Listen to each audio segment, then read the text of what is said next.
పెట్టుబడులకు స్వర్గధామంగా ఆంధ్రప్రదేశ్. ఎస్, నిన్నటిదాకా ఒప్పందాల దశలో కాగితాల మీదే కనిపించే బిగ్ నెంబర్స్ అవి ఇప్పుడు రాజముద్ర పడింది.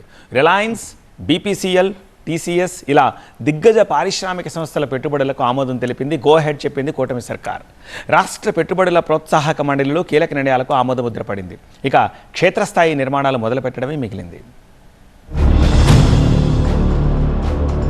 State investment promotion board SIPB సమావేశం అమరావతి సచివాలయంలో ముఖ్యమంత్రి చంద్రబాబు అధ్యక్షతన జరిగింది. పెట్టుబడుల ప్రతిపాదనలు, ఒప్పందాలు, వాటి పురోగతిపై చర్చించారు. గతంలో జరిగిన ఒప్పందాలు, వాటి స్థితిగతులపైన ఆరా తీశారు. క్లీన్ ఎనర్జీ పాలసీకి భారీ స్థాయిలో స్పందన లభిస్తున్నట్టు తెలిపారు సీఎం చంద్రబాబు. బీపీసీఎల్, టీసీఎస్ సహా మొత్తం 9 కొత్త ప్రాజెక్టులకు ఎస్ఐపిబి సమావేశంలో ఆమోదం లభించింది.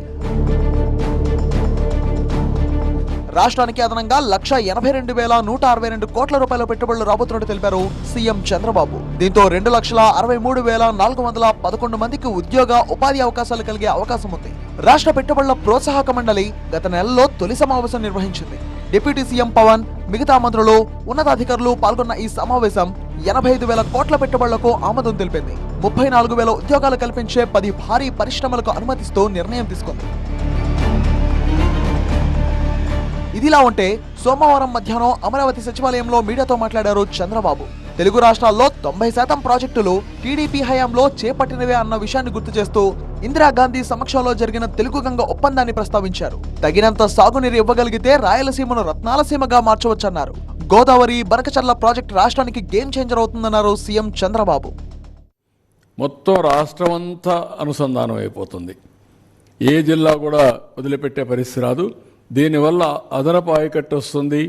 ఇది ఒక మాటలో చెప్పాలంటే it is a game changer. అందుకే దీని పేరు కూడా తెలుగు తల్లికి జలహారతి.